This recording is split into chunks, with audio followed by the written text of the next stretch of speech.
Olá, seja bem-vindo ao podcast Minha Lição de hoje.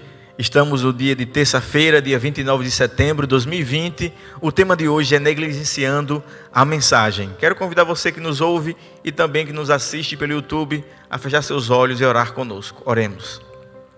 Santo e amado Pai, estamos com a Tua palavra aberta e também com a lição de escola sabatina, que ela possa irradiar luz e vida para nós e que possamos aprender e pôr em prática em nossas vidas.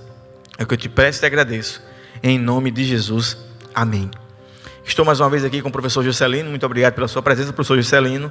E nós temos aqui, no capítulo 3, a queda do homem, né, que é uma retomada de ontem, que nós estudamos ontem, na segunda-feira. É uma retomada sobre, uma análise sobre a queda do homem e as estratégias de Satanás, de Lúcifer naquele momento. Ele criou ali várias narrativas e várias propostas que deturparam a proposta e claro, a vontade de Deus para a vida do primeiro casal. Como foi essa artimanha, professor Juscelino? A artimanha de Lúcifer, ela consiste numa espécie de repetição daquilo que ele cultivou em seu próprio coração. Quando nós nos concentramos naquelas descrições sobre Satanás de Ezequiel e Isaías, né, falando sobre como que no coração dele surgiu esse desejo de se elevar acima das estrelas do céu, né, de ser semelhante ao Altíssimo, e nós vamos até o texto de Gênesis aqui, nós percebemos que há uma similaridade gigantesca na proposta, né?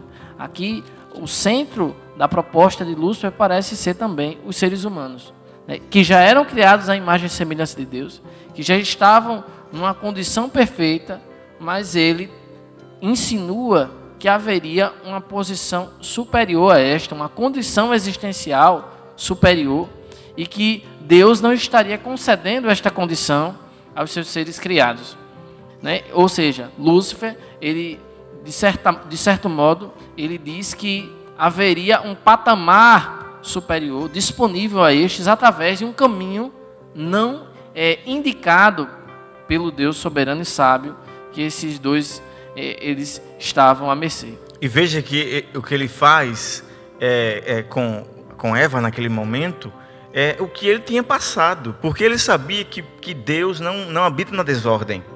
Ele sabia que Deus estabeleceu princípios e estes princípios deveriam ser seguidos à risca.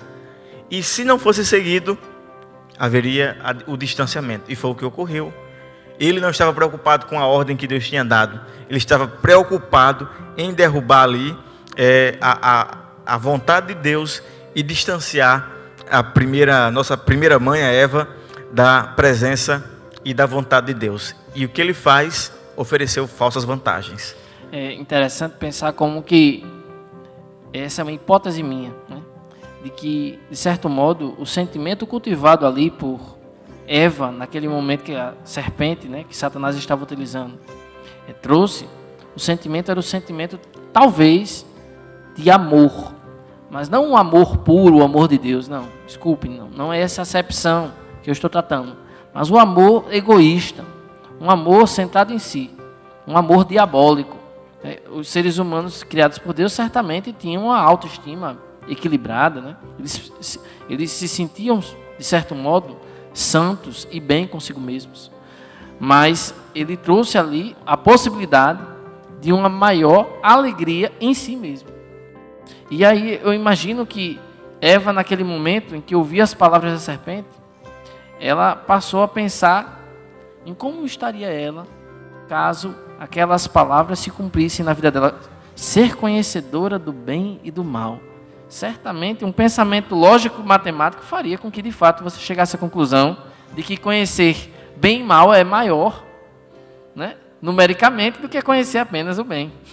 Então faz sentido a proposta dele em termos numéricos, né? E é interessante também, Juscelino, que realmente a proposta dele parecia fazer sentido, mas na verdade não fazia, porque era mentira. E é a primeira vez que a palavra de Deus ela é reinterpretada. É a primeira vez. Então a gente tem que ter muito cuidado com os intérpretes da Bíblia, aqueles que se dizem intérpretes da palavra de Deus, porque Satanás foi o primeiro hermeneuta daqui da história. E ele, olha como ele interpretou.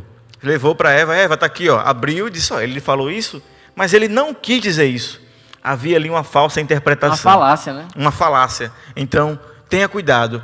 a interpretação ela tem um limite, e o limite é a verdade bíblica. Eu diria o seguinte, que nem tudo que faz sentido é verdadeiro.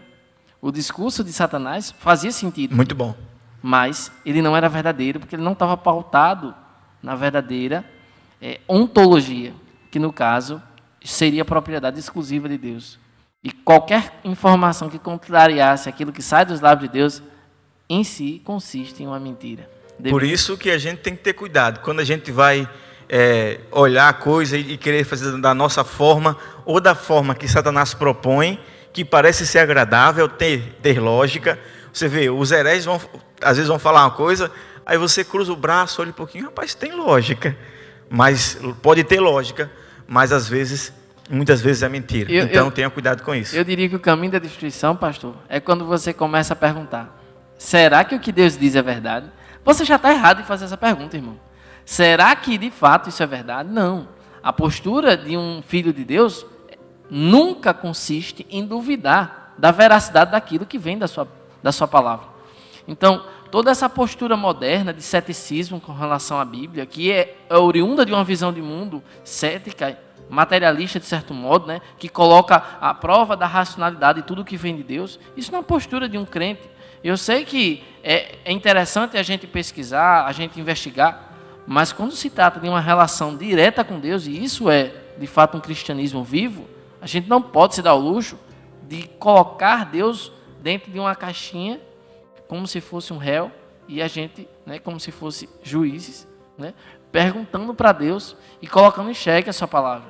Ele é a própria fonte da verdade. Por isso que a lição, e aqui eu quero encerrar, a lição ela traz um remédio aqui básico, um remédio duplo: fé, que destrói o ceticismo, e obediência. Então, nós precisamos desses dois elementos: fé para crermos em Deus e a obediência para trilharmos o caminho da verdade. Que Deus te abençoe. Muito obrigado por nos ouvir, por nos assistir. Um forte abraço e até o próximo podcast.